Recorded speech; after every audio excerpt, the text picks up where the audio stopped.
We are now recording, so welcome. Jeff, thank you for your intro. Karen, thank you for your intro. I'm Jessica Hallam. I will now say a little prayer before we begin our session. Dear Lord, as we gather this evening, please guide us as we welcome our new members. Please watch over us as we work to share your good word in the work we do here tonight. Amen. Short and sweet. So what we wanted to do now at this point is really turn it over to our leadership.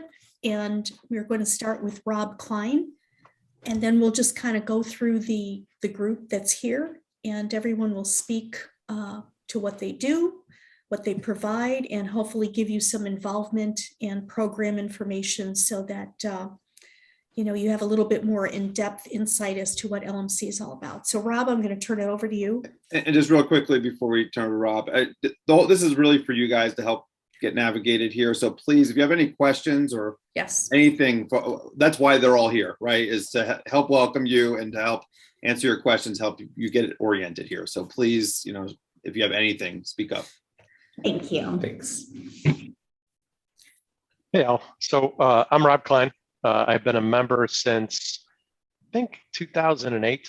I have to go back and check some calendars, but it's been a while.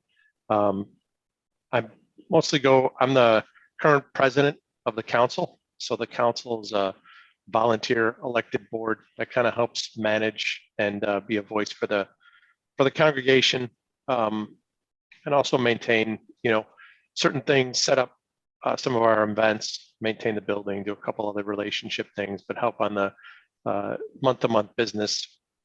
I go to the 11 o'clock on a pretty regular basis. I was a member of the band. I still play pretty regularly with the band as we get together and things. So that's been a lot of fun for me. It's a way I can contribute back. And my wife, Margaret, not able to join tonight, but we've been members probably since about 2008. So Rob, could you maybe tell a little bit about sort of how the council works and functions on a regular basis, and what effectively they do for our congregation? Yeah. So the council is, I don't even know how to put this really well. So the council, we meet about every month, last fourth Wednesday of every month or fourth Tuesday of every month. And we're kind of responsible for liaisons to multiple different committees. So there's different groups within the church. There's a women's group, there's a spiritual ministry group, there's a group that is involved in worship and ministry, and we facilitate between those. What do those groups need? How do they fit in? We also help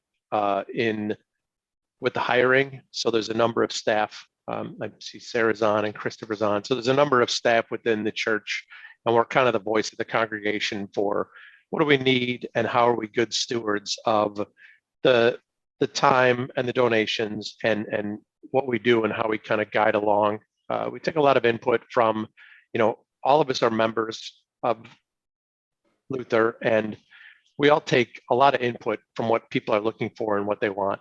There's a lot of people that have kids and they want to know what activities there are for the kids. There's also people that are young adults that are looking for other groups. We set up things. I'm looking at Melissa. We set up, the small faith groups that they can get together for dinner and just meet other couples or other people of your same, age group or your same kind of section, or even not your same group. That's the one thing I like about Luther is you get to meet people that are, of different varying age groups that you may not get to meet every day in your normal life. And that's been really exciting to me when I was a younger person and I got a lot of the guidance and maturity of the older members. And now I think I'm falling into that later group, but we'll let that one slide on by as Diane just kind of smiles and says, no, you're still one of the kids.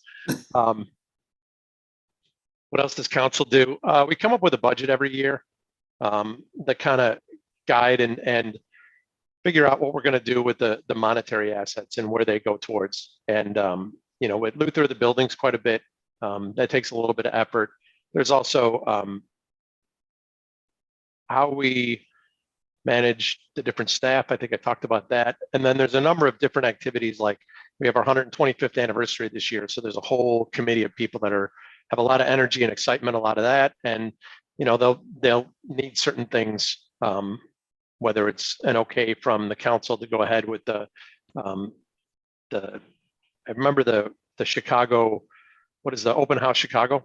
It's an event where they open up a lot of the historic buildings and the big things. And Luther was actually a huge stop for a couple of years. And so I think that stopped with the pandemic, but we're opening up again to that.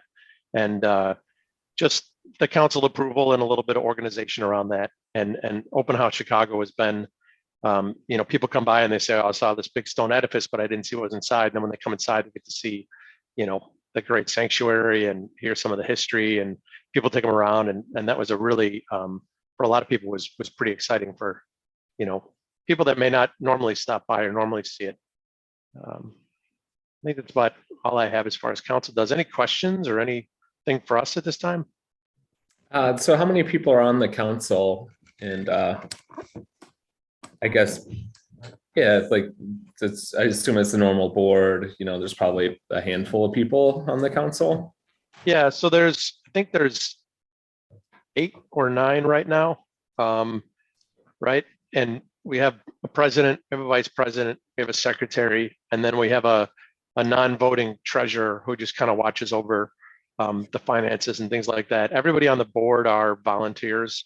I think I'd have to look at the bylaws to really remember, but I think it's like a 2-year, is that right, Melissa? It's 3 years, Yeah, 3-year.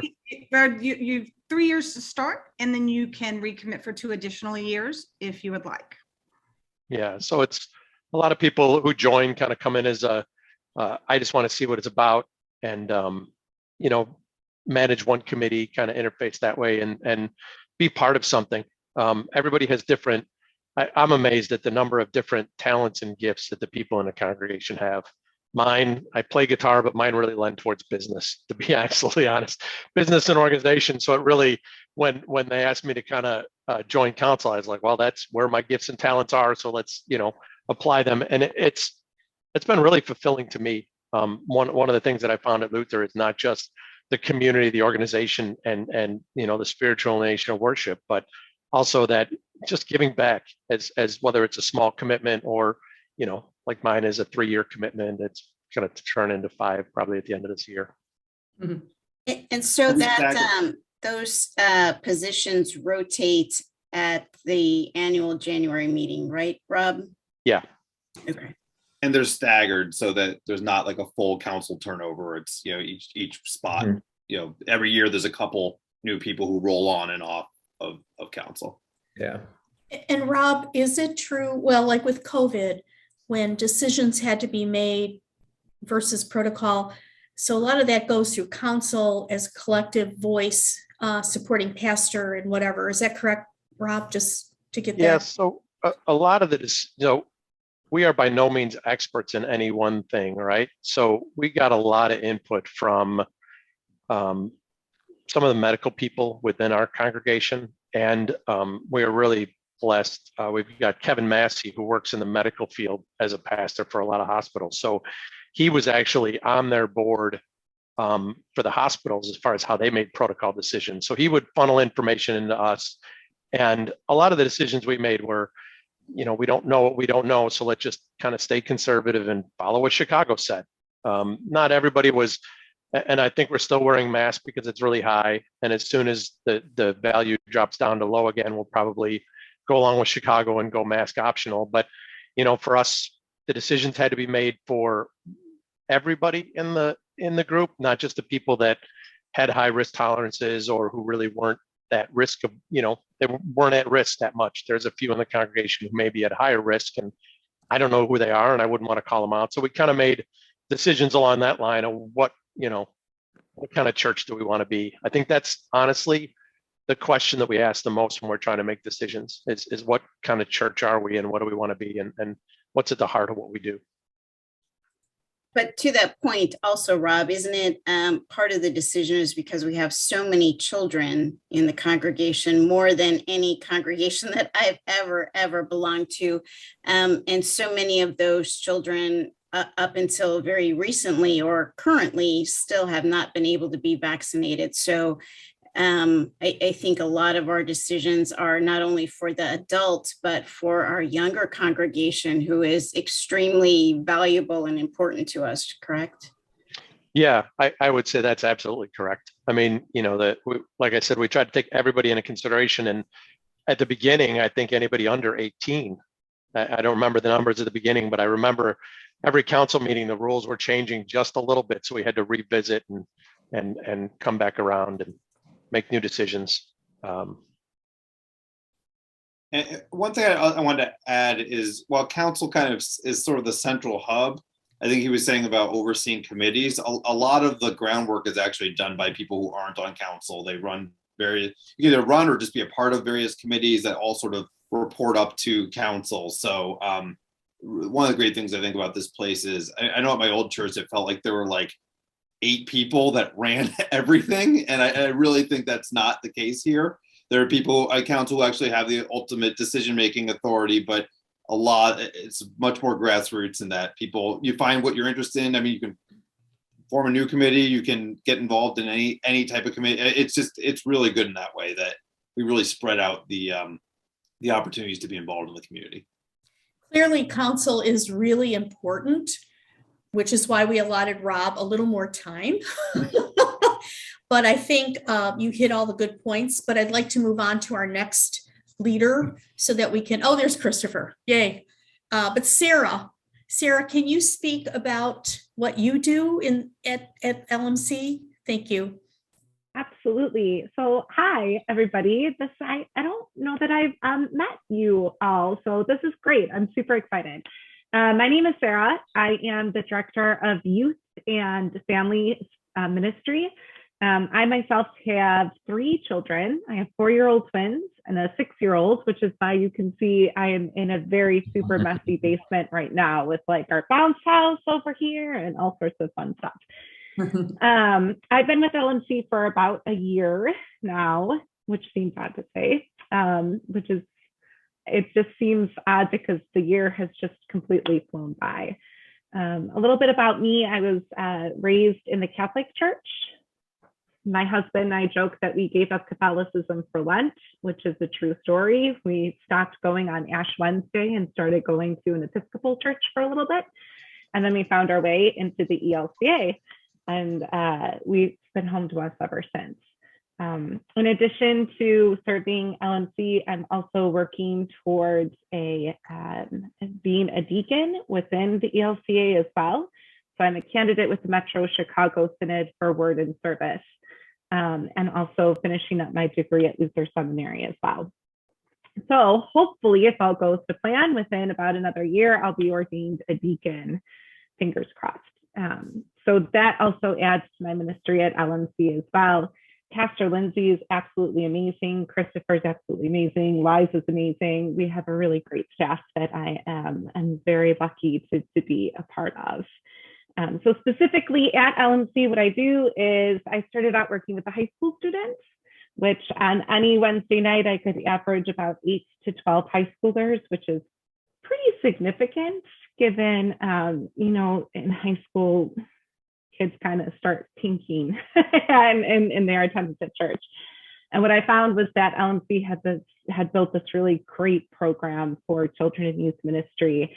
And the kids wanted to keep coming. So that really spoke volumes to how it was set up. Recently, I have started to take over family and children's ministry as well. So you'll see me if you have children and they are in Sunday school. Next Sunday, we are having a picnic over at Wells Park after service, which I hope that you'll all be able to attend. Where we'll just have some time to be with each other and let the kids run around and play with each other. Sometimes we lose people over the summer. They stop coming to service, or they take vacations, much needed vacations, let me say that. And so this is a really great opportunity for us all to come together. And then I'll be working on Sunday school and getting that going and really kind of getting more out into the community and getting to know a lot more of the families and how I can best serve them and how they can best feel connected to the community as well. Thank you. Sarah, do we have any VBS plans for this year? Not for this year. That was something that Pastor Lindsay and I have talked about. We have these really great visions of like offering 3 weeks of camps next summer. Hopefully as well, I will be bringing on a college student, if all goes to plan as well, to help me with some things as an intern through the fall and the spring. And then if that goes well, we'll talk maybe about some other opportunities in the summer with getting more folks involved with that. But this summer, unfortunately, we don't have a VBS. I had put out like a little plug for August to do a faith and family week. LMC has not done a traditional VBS just because it doesn't necessarily anymore fit the needs of our community with working parents. And so if we move forward with a structure, we want it to be more of a camp experience where parents feel comfortable dropping their children off from about 8 a.m. until 4 p.m. or 5 p.m. So that way they know that they're in good hands for that chunk of time. We know that the traditional model doesn't necessarily work anymore of like 8 to noon, because then parents are like, what do you do with the children from noon until 5 when I'm still working? So that's what we're looking for next summer. Thanks. That was a really long-winded answer to your No, that's great. Thank you. Perfect. Thanks, Sarah.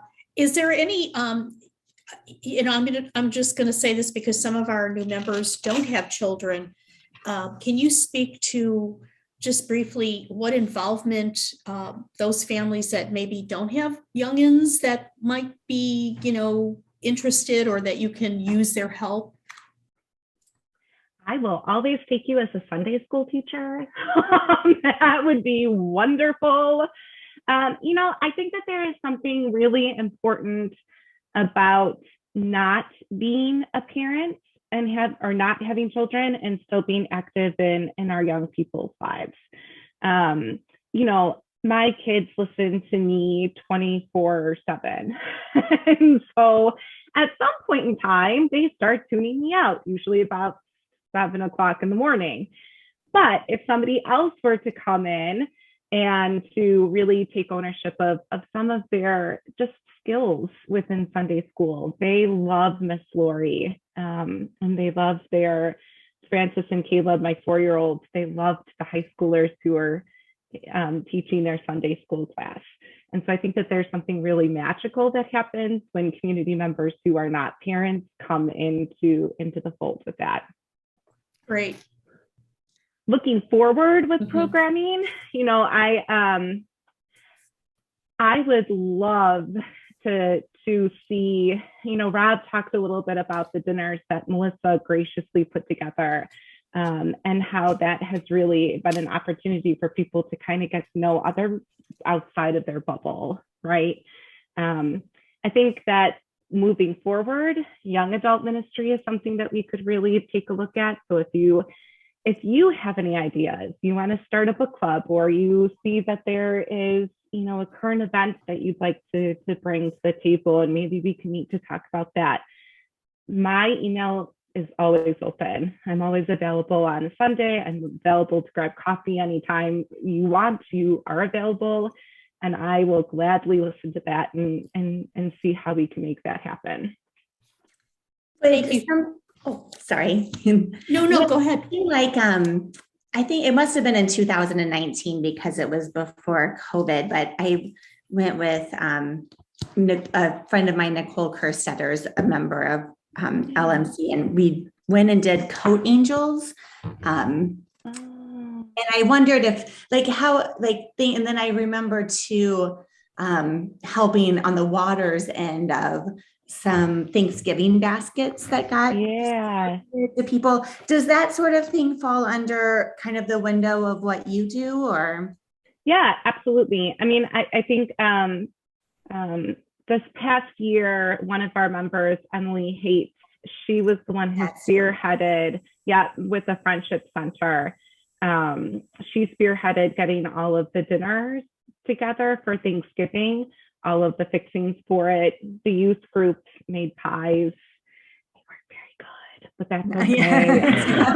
Their hearts were in the right place for it. And so right. So Emily Hate's usually the one who kind of takes charge of that and has a really great relationship with the Friendship Center. But again, if you have any other ideas of opportunities,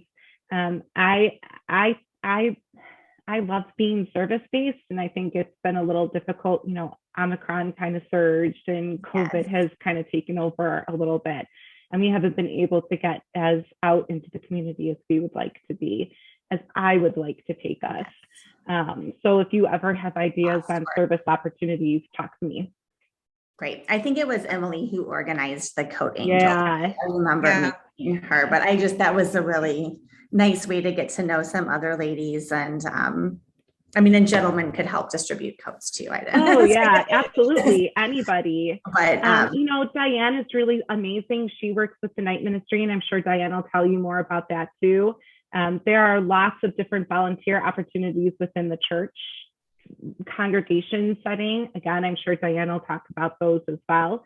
And my hope is to really start fostering some more of those volunteer opportunities. Yeah, I really appreciate seeing LMC and the community that way. And it's something that's important for us to instill in our kids to be service-minded and to give back. So I think opportunities for kids I heard something about like making bags maybe for the night ministry, or, you know, any opportunities like that for kids are just so appreciated. So thank you for all the things you do. And I'll be reaching out. I'm happy to, I have a little bit of a teaching background, and I'll be happy to help with not my own kids, but other people's. So now how old are your children? They are 6 and 8. So, well, 6 and 8. Max just turned 7. They are 7 and 8. They will soon be 7 and 9. So is Max your 7-year-old? Yes. And is he going into 2nd grade? Yes. Yeah. So Max and Grant are the same age. Okay, nice. Yeah. So they'll be together. Yeah. Well, thank you. Thank you for sharing. We've had a really nice tradition too of some of the younger adults in the congregation helping out with like youth group, even going up on retreats with them up to Wisconsin. We've had a number of different people do that, or just come to the weekly. You know, they'll help out one week a month or something like that. It's been really nice. We really have pulled from all walks of life for helping out with, from the young kids all the way up to the high schoolers, which has been really great. It's so nice to see. And the younger kids really notice that, you know, their eyes perk up, you know, they pay attention when they see the big kids doing things. So Thank you, Sarah. Go ahead. Did somebody else? Go ahead. Melissa Rice. Hi. Well, I don't know. So I would assume your name is Melissa, and then who's sitting next to you? Travis. Hi, nice. So do you have children? We do not. No, you do not. Awesome. We took ourselves off Blur so you could see both of us. So you've witnessed some of our furry pet menagerie. Right. We have 2 cats and a dog, but yeah, we just got married about 6 weeks ago. Yeah, 6 weeks. Oh, congratulations! How exciting! Yes. Well, we do have a pet blessing in October, so you can bring your furry friends, your fur babies on over as well. Nice opportunities. Well, thank you very much. I have to be the taskmaster and move us along. But thank you, Sarah. And yes, Sarah is like the hub of all these things that connect people and just wonderful stuff. So we're really lucky to have her. We want to turn it over to Christopher right now to talk a little bit about our music and some of the fun things that he is managing. So go ahead, Christopher. Thanks, Jess. So it's so great to see everyone without a mask on. I think the majority of my relationship over at LMC has been, well, it started during the height of the pandemic in 2020. And I think where we were completely online for, Rob, I think, what was it, over a year, slightly over a year. And so it's so great to have new members come at this time, because when I first came to LMC, we were completely online, and so I got to meet Diane and other people through these. Just to go in a little track here. When I first started, we recorded the music and had it all done at a 3 or 4 hour session once a month. So that's where I met Diane and some others, and then they spliced and diced and did this made the services look um, really wonderful. Even though we were in a, I don't know, Diane, it seemed like it was like a 30-something degree church, and during most of the year, and all of that, we were masked to the hilt and everything else. So it was a very bizarre kind of arrangement, but it was great to see how people really kind of felt at home with the services online and all of that, and how that became a bit of a nice way of gathering together and through very difficult times. So fast forward, we're here in 2020. I guess it's been about going on a year now where we're having services, in person, still masked. And unfortunately, choral music is like one of those things that for the pandemic would be a super spreader event. So we've had to do these sorts of music ministries in creative ways. At one time, before my time with LMC, there were a number of choirs. There was a children's choir, and there was one or two adult choirs. There's bell choir. Melissa, you know about the bell choir.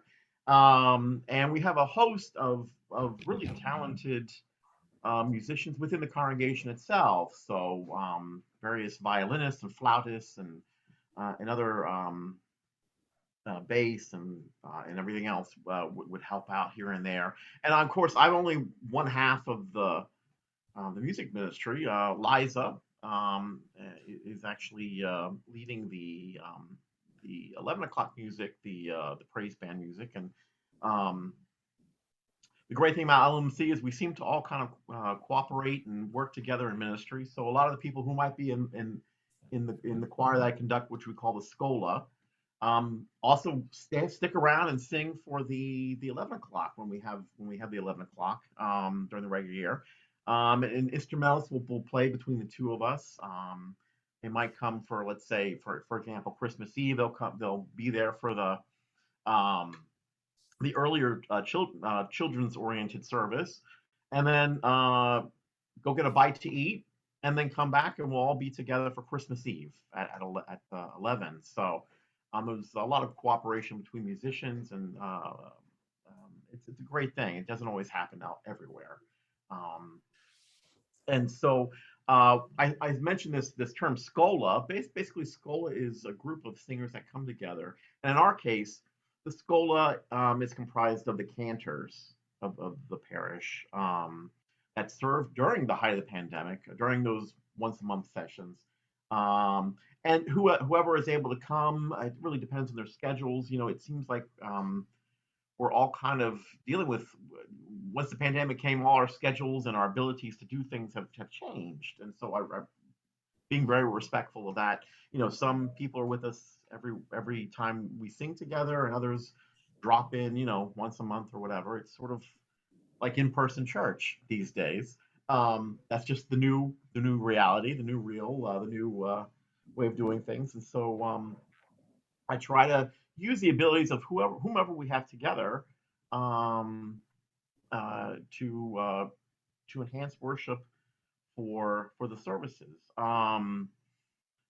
Steve Walton, Karen's husband, is usually with us for the Scola. And as the vaccinations increase, and as the contours of the pandemic change, hopefully we will have a greater choir at one point. The Scola itself, because we only have so many cantors, it kind of gave us that control group that we needed to have a smaller group, so we wouldn't have too many people in a room to rehearse, or too many people close to one another in the choir loft behind the organ. So so far it's worked out both musically and from a health perspective. It's worked out well. But we do hope as things change that we'll be able to increase the choir. And during the summertime, there's going to be a couple of Sundays. I haven't announced them yet, but when Lindsay gets back in town for vacation, we'll put something in the newsletter about having a couple of the combined services throughout the summer, where we just say, oh, if you're interested in joining a choir, or you've ever wondered what this would be like for you, show up, and we'll do a quick rehearsal beforehand, and we'll sing something during the service, and it'll be a nice way of kind of getting your feet wet. Like if you've sung back, I don't know, back in grade school or in college or high school or whatever, it gives you something. It's a nice way of kind of coming together and being able to use your gifts, which is the most important thing for ministry, for worship at LMC. So certainly look forward to things increasing. My role at LMC is actually going to be changing fairly soon. Sarah Spigler mentioned about being a candidate for Word and Service with the ELCA, and I'm actually in the ordination process as well. I'm an endorsed candidate for Word and Sacrament. So when they spit me out the other end, I'll be a pastor, presumably, God willing, the church consenting. So come August, you'll probably see me. I'll be taking on some new roles, and I'll probably be reaching out to you. So I look forward to that as well. But in the coming couple of months, look for a little. If you're interested in music, and you can sing, show up for one of the pickup choirs, or introduce yourself, and I can get to know you a little bit, and we can, if you want to be a part of the Schola, or even cantor, certainly that's an opportunity for you. And if you play an instrument, do let me know, because we want to use your gifts for worship with the parish. And it's a great way of meeting people too. We've got a great crowd. So there are no barriers. I know in some parishes it's like you have to be on the sidelines for 5 or 10 years or something like that to be able to do what you feel called to do. But that is not, I can attest to, quite honestly, that is not the case at LMC right now. So just let me know what your gifts are and how I can help you use those gifts. So I think that's about it. Jess, is there anything else that you'd like me to talk about? Well, I would just like to say, I'd like to add that you are a phenomenal organist. I mean, if you ever have a chance and you're in church, go behind the organ and look at the many pedals and knobs and things. And if you, and please do, when Chris is there early and he practices, I'm like, oh my gosh. So you are phenomenal. We're lucky to have you. We're gifted and blessed because you are just amazing on that organ. So fare sto. Thank you. You're welcome. And I'm blessed to be at LMC too. So thank you, Chris. And I like that you're welcoming people, because I think that's important, especially if you have a desire to sing, or even if you have an itch to sing, that you're welcoming people. So thank you. Any questions for you, Chris? Yeah, go ahead. I just wanted to say, whatever gifts you have at whatever level of proficiency, just let me know. I'm gonna find a way to let you live into what God has given you talents for, and so just let me know. Thank you, Chris. Diane, we're going to turn it over to you now to share what you do. Okay, I've got a little bit of a list. One of the things that Jessica asked me to talk about is WELCO, Women of the Evangelical Lutheran Church. Prior to COVID, we had a pretty active chapter. We hosted bake sales and dinners and retreats, and we were involved in a number of fundraising things like Coat Angels and other gathering cleaning supplies for people who have had floods. We did hygiene supplies for women's shelters and women in prison, all that. We did a lot of that kind of stuff. And during COVID, we couldn't do much of it. And we're trying to get back to that. But as members of the larger Chicago Metropolitan Synod, of our organization, we also have a gathering every spring of women of the Lutheran Church and women of the Archdiocese of Chicago. We've had I think it's a covenant with them for like 30 years that we meet once a year, and we share a worship service, and we have some speakers, and we have a luncheon, and it's just great fellowship. One year we do it in a Catholic church and the next year in a Lutheran church. The speakers alternate between Catholics and Lutherans, and it's very ecumenical, at least on those two forms. It's been a really, really good, we really like that. Also, in every fall, we have a kind of a convention of the women's group, and that's done in the fall of some kind of partly business meeting, but also speakers and information about the greater Chicago area, not just our congregation. And within our congregation, we have a few groups that meet on a regular basis. Monday nights, we kind of picked Monday nights a bunch of years ago, and it's kind of stuck. The first Monday of every month, well, starting from October through June, is knit night. But we don't just knit. We knit, we crochet, we sometimes do other crafts. Anybody interested? It's primarily women, but we did have one guy in knit night. Craig was really good. He really liked to knit, and he came and he wasn't intimidated by us, and he outshone us on some of his knitting. His skills were fabulous. They aren't with us anymore, but it's just a fun gathering, an evening, an hour and a half of working on a project. We do, we make some blankets. We do crocheted edges on blankets. We can teach anybody how to do that part. It's easy. Blankets that we donate to Project Linus, which makes, if you've heard of them, give blankets to children in hospitals and fire departments and all kinds of things like that. And we don't meet in the summer. It's too hot to knit and crochet in the summertime. So and since the first Monday is always Labor Day, we don't start until October. Second Monday of every month we have a small spirituality group. It's kind of a meditation group. Linda Miranda hosts that, and she or a group of us pick a book, and we divide it up chapters through the year or whatever. We discuss it for a little while. We have some snacks, and then we have some, and then some quiet meditation time of that.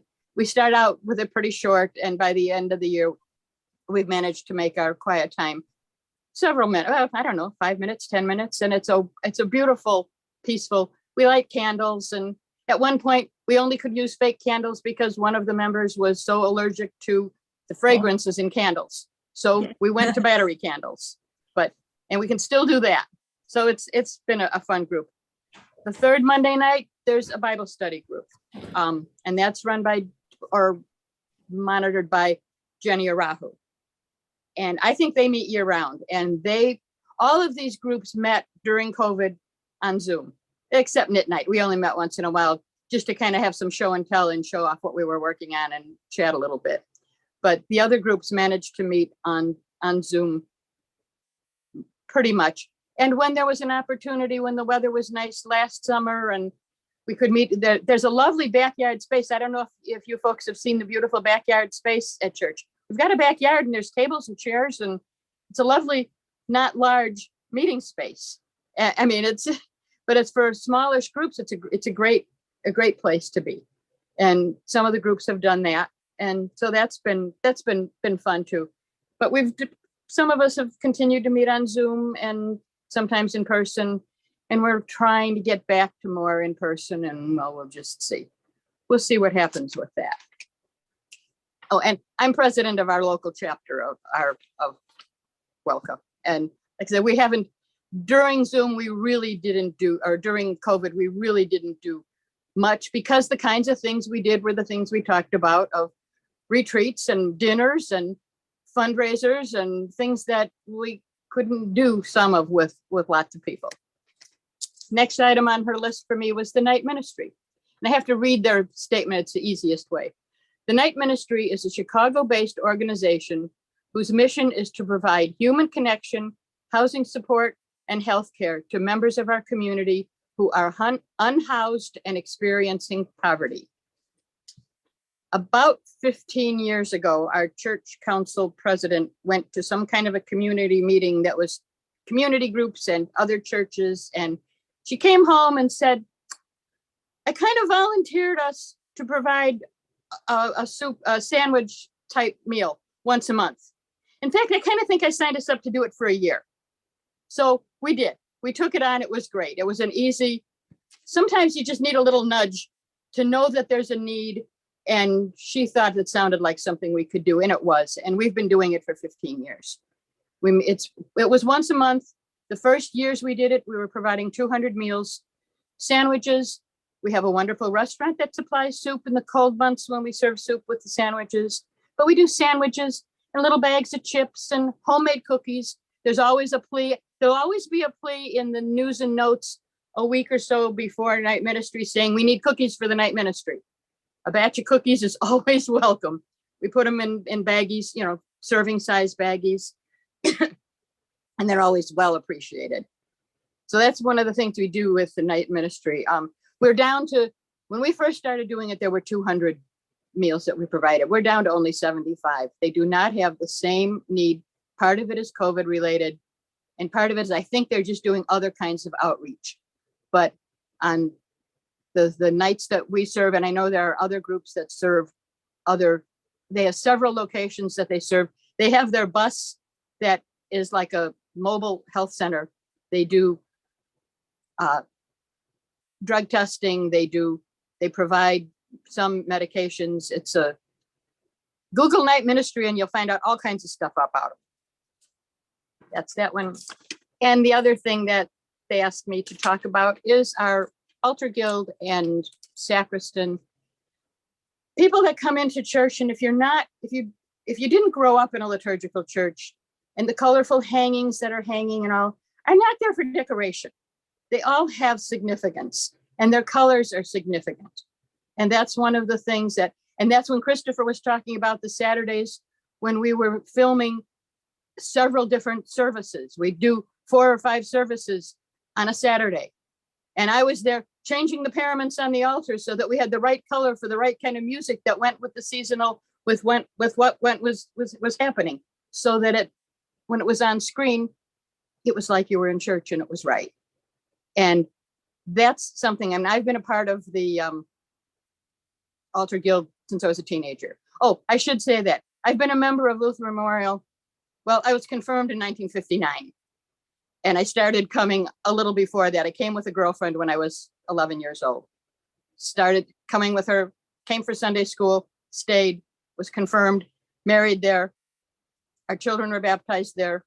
Our daughter and her husband were married there. Their children were baptized there. So we're kind of, church is part of as much of our extended family. But anyway, back to the altar. When you come into church, I think some people never even think or even wonder about how the communion vessels are there for the pastor. Pastor does communion and everything is there.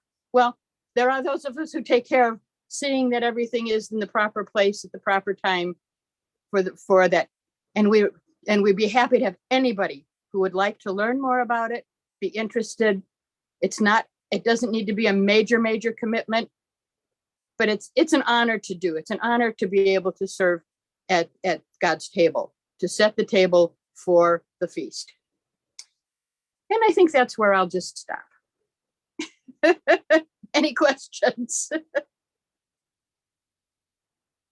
Thank you, Diane. And Diane's serious. We need to build a little depth in our sacristan in terms of how those things are set up to assist Diane and pass along her wisdom.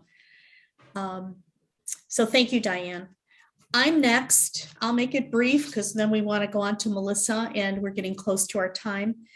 Currently, I have my hands in many things at LMC, one of which is ushering. I schedule the ushers that have gone from full-fledged COVID masked and temperature taking and oh, that's right, telling you where to go to just now standing and greeting and handing out bulletins and really just welcoming people.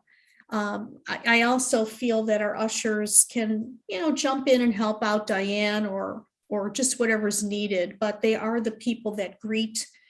And we work through what's called Planning Center. And so invites are sent out through that. And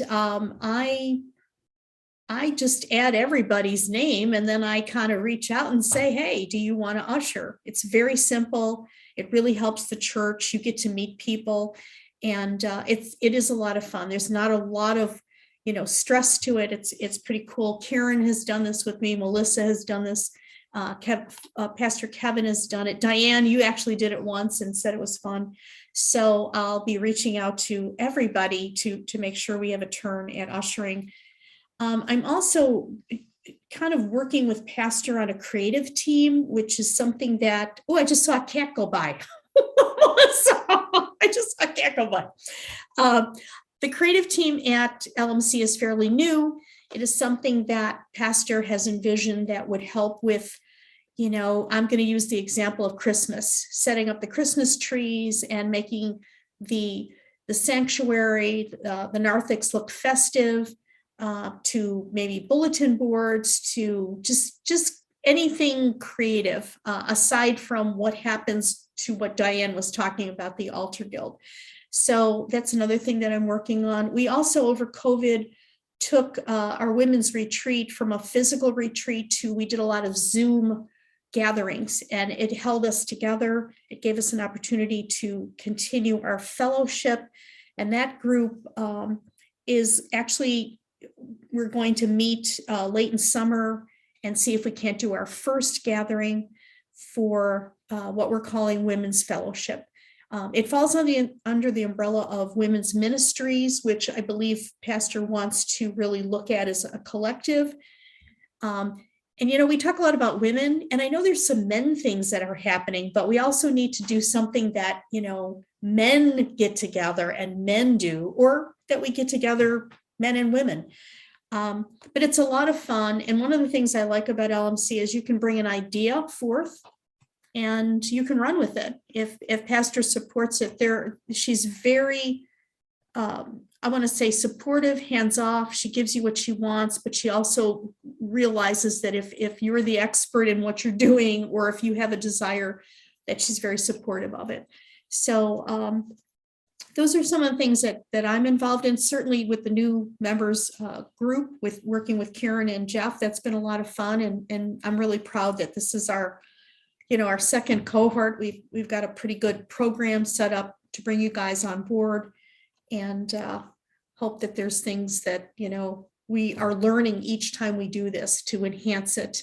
And the other thing I'll close with is, new members are also asked to be sponsors for the next group. So, put your smiley faces on, because we might be asking you to sponsor people as they go through the next program, which will probably be in the fall. We'll probably try to do a new members group twice a year, but Karen and Jeff and I are going to kind of map that through. We work closely with Jared, I forgot his last name, Beverly, who's our communications director, who we invited to be part of this so he could share with you what he does. But we work closely with him in terms of news and notes and the planning center and just how things are communicated out within LMC. So that's all I have. I want to turn it over to Melissa, who's going to talk about stewardship. Do you need me to share the screen? No, not yet. I guess before I start, like, how much time do I have? Because I need to truncate. We're good, because we're at 8:25, and if you end right at 8:30, we just have a closing prayer and any final questions. Okay. I think we're good. I'll try to keep it in there then. So I am talking about stewardship, and I led the stewardship team for about 4 years. I stepped down from the stewardship team in 2019 when I joined council, but have still sort of been tangentially involved in stewardship. And it's a word that most people don't like to hear, and everyone usually shuts down when we start talking about it. So try to keep it more interesting. So I had a question to start with, and I don't think we really have time to kind of talk about it. That was the plan, but I'll just ask, and you can sort of think about it on your own now and a little bit later. And that was, when have you experienced abundant joy as a result of giving? Either money, either your time, your talent. Yeah, I can talk about a recent time when I was able to give some money towards helping with Omar, Pastor Lindsay's husband, whose mother just passed away. And I felt sadness, but also a lot of joy at being able to give some money to help them with his father. And I've had lots of kind of little moments like that. And rather than using my words, I'm going to read something to you, and then I'll talk for just a minute more.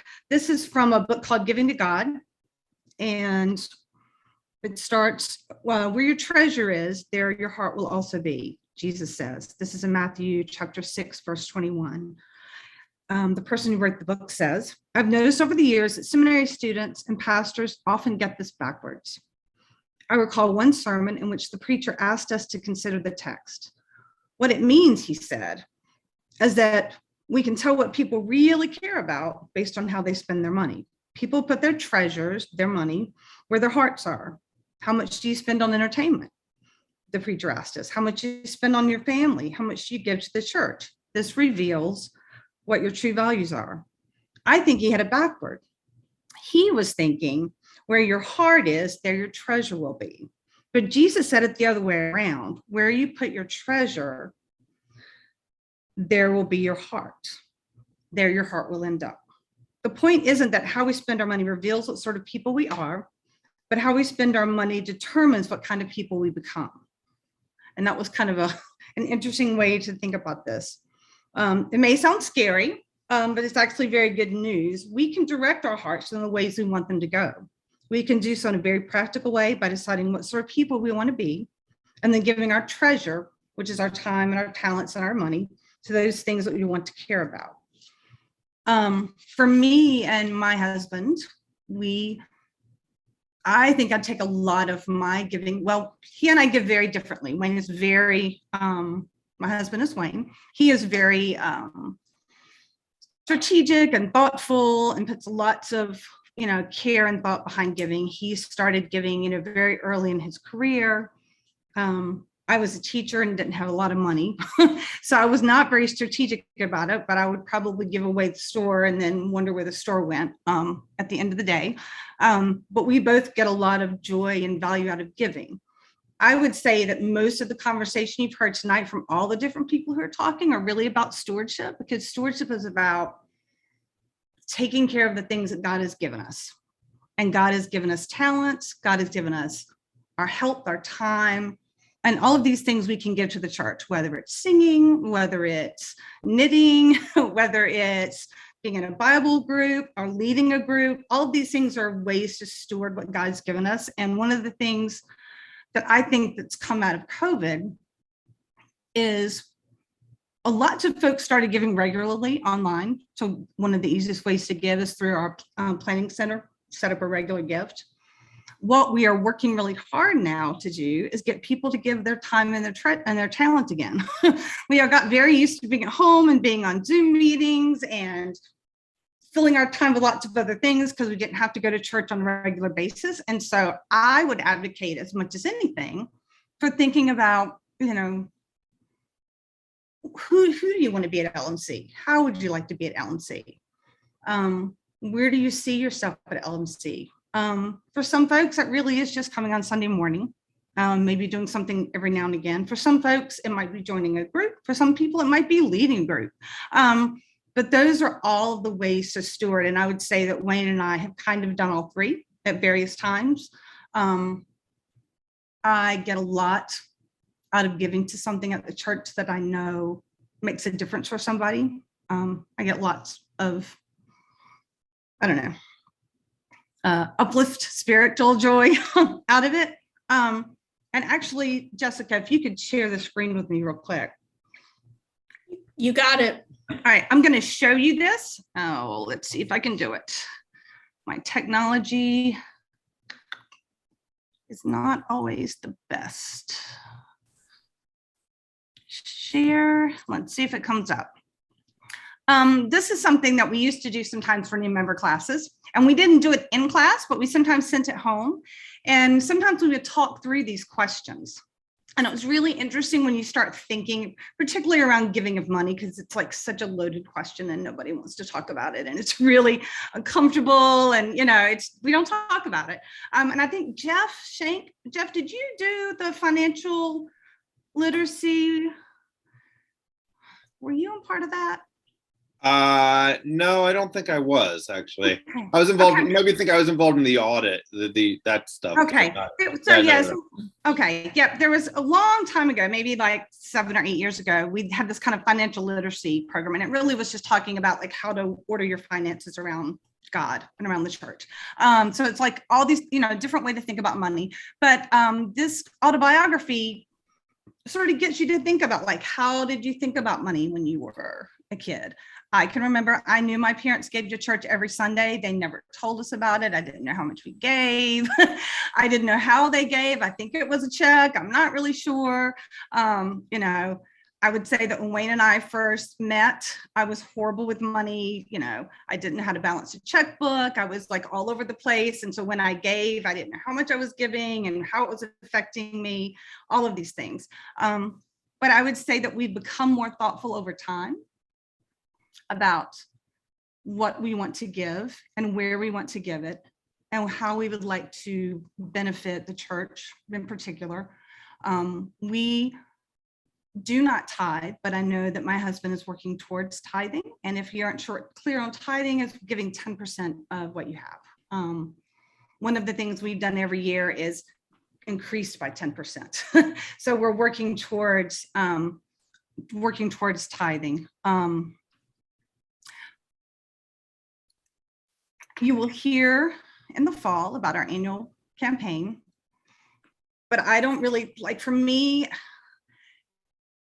the annual campaign is just a time to say, here's how much I think I'll give next year. Wayne and I really do sit down and we think about how do we want to make a difference, at the church? How do we want to support the church that's been there for us since 2007 when we joined?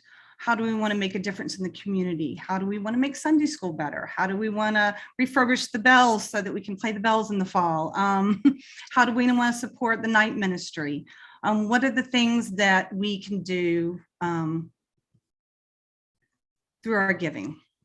I'm rambling a little bit and I'm going to stop now, but I wanted to just kind of put the idea out there to think about giving. Some people give every now and again. You can put a check in the offering plate. Right now, we don't pass the offering plates. I think offering feels different probably than it has felt in the past, and maybe how it's felt in churches you've gone to before, primarily because of COVID. So the offering plates are in the back. So you can give on a Sunday. A lot of folks want to give on Sunday and put something physically in the offering plate and physically give their offering. Some folks are okay giving electronically, and during offering, they just say a prayer during that time. But think about, how can you support the church, both through your giving, more importantly, with how you can get involved with your time and your talents, because I know that they need Sunday school teachers, and I know we need ushers, and I know we'd love to have sacristans, and I know that someday we'd love some more council members and stewardship team members, and there's lots of places to get involved. So if you're looking to get involved, I will say that at our church, it tends to be a bit decentralized. We don't have like one repository where you can go, I want to do this, how do I do it? So you might have to start by just reaching out to somebody and saying, I heard you might do this. And if they aren't the person, they'll point you in the right direction to say, here's the person you might want to talk to. But, I'm hopeful that in the fall, we'll see lots more folks getting engaged and involved, because it's how I met tons of folks at the church while also kind of sharing my gifts. And I will leave it there. Thank you, Melissa. I think that's a good point, and anyone can reach out to myself or Karen or Jeff to say, gee, this sparked an interest, or I'm interested in gardening, or I'm interested in, web design. We don't care what it is. There's a place and a purpose for all the skills. So thank you, Melissa. Jeff, Karen, anybody? Yeah, I would just add to that. So we do have a little form that if we have not sent out yet, but we will be, and that's exactly what we're talking about here. So it gives you an opportunity to tell us about your skills, your interests, your desires, And then we will take that information and get you hooked up to, as Melissa was saying, the folks that might be involved in that particular thing. But it also gives us something to look towards when we're putting a committee together, or we've got a project coming up. We go through that and say, oh, Melissa or Travis or Jamie or Brian or Lucy or Mika are interested in that, or have, voiced, their desire to be involved in that. So we'll get that out to you at some point along this. As Jess mentioned earlier, you've heard a lot about women's ministries and the things that women are involved in. We've been saying this for several years now. There's not a lot of men's involvement that we really talk about. There are things out there, but we just need to do a better job of getting that information out to you. So Brian, Travis, if there are things that you're interested in, reach out to somebody and we'll get you hooked up with the right folks. And that is something that we need to really build, is getting men more involved and getting them information on what's available to you. I think that's a good point. Thanks, Karen. And we'll get that form out. I think the key is don't feel isolated just because you come to service and maybe you're not kind of part of a group yet. Just reach out. It took me a while to figure it out. And now I am, there's a plethora of things out there to make you feel part of the family. Jeff, do you have anything to add? If not, we will close with a prayer. I know I'm good. I don't want to keep anybody any longer, but we really appreciate you all taking the time to meet each other. Yeah, and we'll send out, I know Melissa and Travis, because of your wedding, you weren't able to join us for the first couple of sessions, but we'll send you out the deck that we shared with the first session. And then we'll send out to everybody the information for the following, the big moments of becoming members. We'll send you out that information as well in the next few days. And as long as we're recording this and others will see it. So one of the things we'll be doing next is kind of introducing your sponsors to you via email. We have a really great group of sponsors. We're really excited how we've matched them up with you. And so that'll be the next thing. And then they'll be reaching out to just get to communicate with you a little bit before New Members Sunday on July 10th. We always like feedback. So if we don't reach out and say, hey, how'd you think this went? Which I think we will. We just really, every time we do this, we want input from our new members to help us make this even better for the next group. So, and thank you, LMC leaders, for making the time tonight. I really appreciate it. I know it's summer and it's hard, and God bless you all.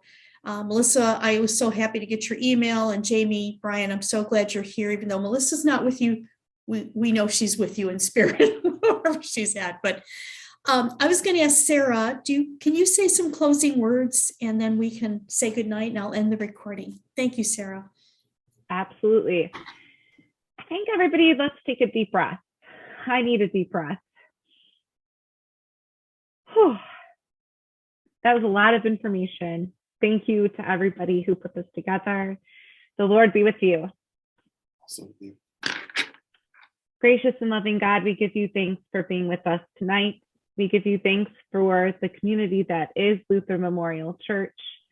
We give you thanks for the ability to have new members who want to be part of this community. I think that speaks volumes to the love that your love that we are able to share with others. Be with us this evening as we attend to our nighttime duties. Be with us as we go through the night. Be with us as we walk through the rest of the week. In your name we pray. Amen. Thank you, everyone. I'll be the last to close so that I don't screw up the recording. But thank you all. Have a great night. Thank you. You too. Nice. Nice meeting everybody. Thank you. Nice meeting everyone. Bye-bye. Bye. Great. Okay. Good night. Good night. It looks like you're still recording, Jess. Yep, I'm ending now. Good night.